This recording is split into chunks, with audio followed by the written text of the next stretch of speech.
বাবু, আমি না তোমায় খুব মিস করছি। আর শোনো না, যদি আমি তোমায় কিছু না বলে ফোনটা কেটে দিই তাহলে বুঝবে মা চলে এসেছে, ঠিক আছে? এই মনা, আজকে সন্ধ্যাবেলা রেডি হয়ে থাকিস, অনুষ্ঠান বাড়ি আছে। কিন্তু মা, আমি তো যেতে পারবোই না।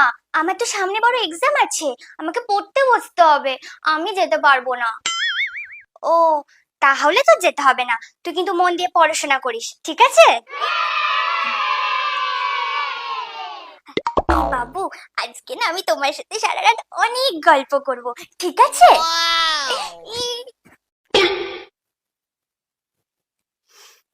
আর শোন, আমরা চলে যাবার পর পাশের বাড়ির কাকিমা এসে তোমার সাথে থাকবে। কাকিমা আমার সাথে থাকবে?